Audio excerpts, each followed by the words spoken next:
Hi everyone, and welcome along to Seriously Risky Biz. This is our podcast all about cybersecurity policy and intelligence. My name's Amberleigh Jack, and in just a moment I'll bring in Tom Uren, our policy and intelligence editor, to chat all about his Seriously Risky Business newsletter that he's written up for this week. You can, of course, subscribe to that and read it on our website, risky.biz. First, though, I'd like to thank our sponsor for this week, which is Prowler, the most widely used open cloud security platform, and you can find them at prowler.com. G'day, Tom. It's welcome to the first show of the year. It feels like a little while since you and I have sat down together, so it's good to see you. Good to see you again. I really enjoyed the newsletter today, and want to jump straight into this first piece that you've written, where you're looking into China's response to scam compounds and its sort of recent crackdown, which has included quite a few life sentences and even some of these guys being sentenced to death. And this all, of course, came about after alleged scam kingpin Chen Zhu was arrested in Cambodia recently, extradited to China. And Tom, from the surface, you can look at this and kind of go, hey, China's doing a great job. They're really cracking down on these scam compounds. This is great news. But you've kind of looked into that and their motivations behind it, and it may potentially not be great for anyone that's not in China. Yeah, so the whole scam compound and pig butchering story, it always just seems to be bad and never be good. Like it's like I was sort of horrified when I learnt about it, and even the good news is it always comes with a dark cloud attached to a silver lining. So the story is that there are these massive compounds. They exist on the border areas of Myanmar, and it had seemed, I was kind of optimistic when it seemed that China was taking a more aggressive role countering these compounds. So back in a couple of years ago, they basically gave the green light to an ethnic rebel group to basically launched an offensive against the military junta that's in control of Myanmar. And so that alliance, which was known as the Three Brotherhood Alliance, one of its goals was to clean out scam compounds. Yeah. And that, at the time it struck me, that's a strange goal for an ethnic rebel group to have. Typically rebels have some sort of nationalistic purpose rather than a crime-fighting purpose. And it seems like what had happened is that this was along China's border, and there's two competing goals for China. One is stability. It wants a stable border. It doesn't want conflict. Conflict on your border is obviously bad. And so its default instinct is just to tamp down on those rebel groups and make sure that nothing happens. Now, the countervailing force is we need to do something about scam compounds. When that rises to enough of a priority, they let the leash off the ethnic rebels, and they went and basically fought the junta, and there was a lot of action against scam compounds at that time. And so that sounds like great news. They're actually doing something against those compounds. Now, to be fair, I guess from their point of view, it's between a rock and a hard place, right? Actual fighting on your border, it's not a good thing. But it seems like every time they take action against scam compounds, it's because there's some internal media, domestic media, something's gone viral that forces them to act, basically. So it's not a long-term strategic plan. Scam compounds are bad. We should do all these steps to try and tackle them in an ongoing way. It's something's gone viral on internal Chinese media. We've got to do something about it now. So that particular case with the Three Brotherhood Alliance, it was driven by a story where some Chinese citizens had tried to escape from a compound, and several of them got shot and killed. And the viral part was that there was a rumor that it was 4 of these people were actually undercover Chinese police. And so that story undermines the sort of national story that China is a global power. We can enforce laws all over the world. Our Chinese citizens are safe. Right. And so they had to do something, and like they responded within weeks, and a whole lot of people were arrested. Now, that didn't make the scam compounds go away. And so the other story that I thought was really fascinating is that a Chinese actor ended up in a scam compound. So he was lured there by the promise of an acting job. He was lured to Thailand, got put in a car, ended up in a scam compound. It turns out his girlfriend publicized his story on Chinese social media, and within 3 days he was back. He'd been recovered from these compounds. And so it really struck me that the people in charge, there's ways of getting people out if it becomes enough of a problem. Like 3 days is not a long time. There wasn't a huge like military action or law enforcement action or anything like that. It was just, my reading of it at least, is that it's, you know, if the right people talk to the right people, we'll pull out this particular individual. Yeah, that was one thing that sort of struck me, and you and I were talking about this earlier as well in your newsletter, was the speed at you know, if the post goes viral enough and the actor is maybe famous enough, we can get him out in 3 days. Yeah. And so it's, to me, that's, China has a whole lot of, I guess you'd call it political power or influence in the region. And so that tells me if they really want to do something, at least around the margins, they can. It's just that most of the time they don't bother, because if it's not causing a huge domestic outcry, we don't need to do anything. Let sleeping dogs lie. Some of the scam compounds are like, they launder money in China, so they actually bring currency into the country, and some of them are politically connected. And so my initial reaction hearing news about China arresting, sentencing to death, life sentences as well, and like quite a large number of scam compound, I guess you'd call them masterminds. Well, it's got to be good news. Yeah. But it turns out it's so tactical that it may actually just be shaping the industry.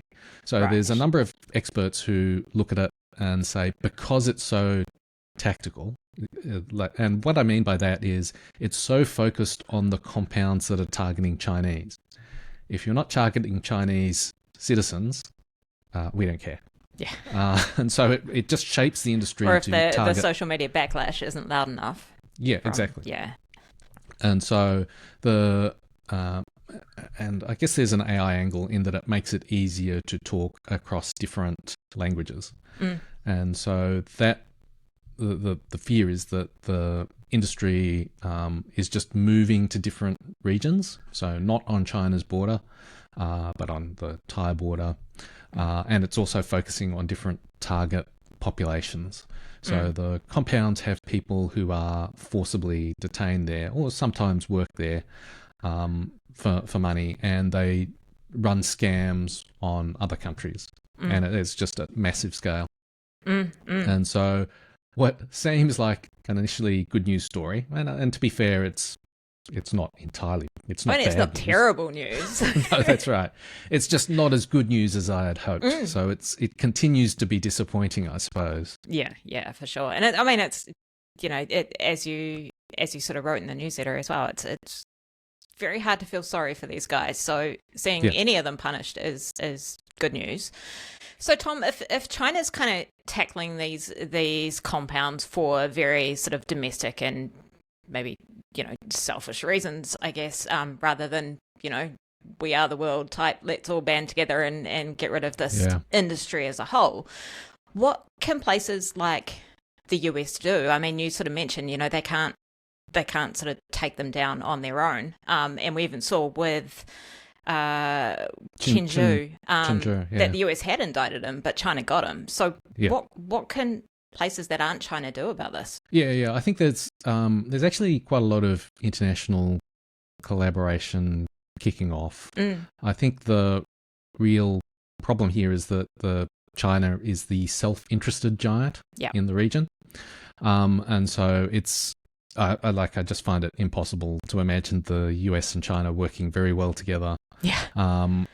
And so there are other potential partners. So for the US, so Thailand and the Philippines have both started, particularly the Philippines, reacting quite strongly to the scam compounds. So I think that there are potential partners for the US that have, they're not as influential as China is, but they're still in the region and have a presence and can do more. So but I'm just kind of pessimistic that it's not really the Trump administration's style to be involved in multilateral institutions at all. So I think there's a good reason for it, though. Like you can't do everything everywhere all at once, I guess. And so you do need partners. And I think there's a clear, is it a logical chain that you need people on the ground.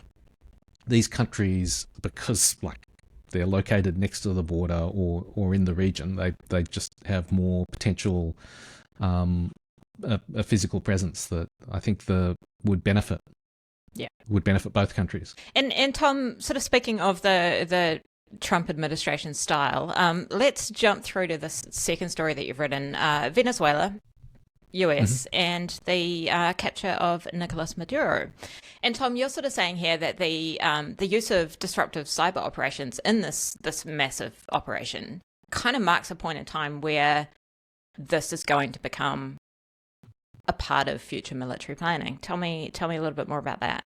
Yeah, so the story is amazing military success. What I found really interesting was that Trump seemed to hint about the use of, I call it disruptive cyber operations in the piece, in that they used, he called it a special expertise that they have to make it dark, so to turn out the lights.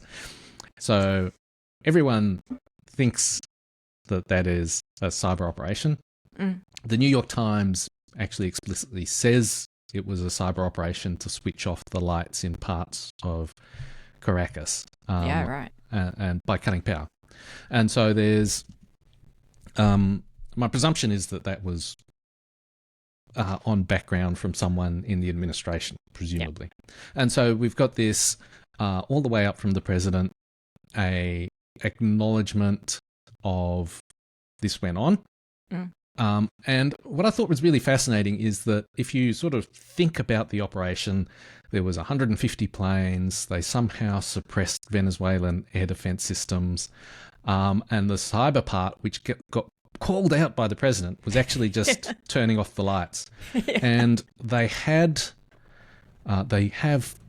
conventional ways to do that. And one of those ways is just to blow up power facilities. You can do that.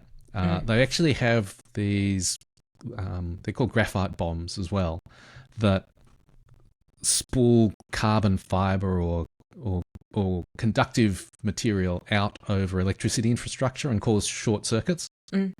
So they have a very viable conventional alternative that would have worked just as well. So it's not as if the disruptive cyber part was a game changer.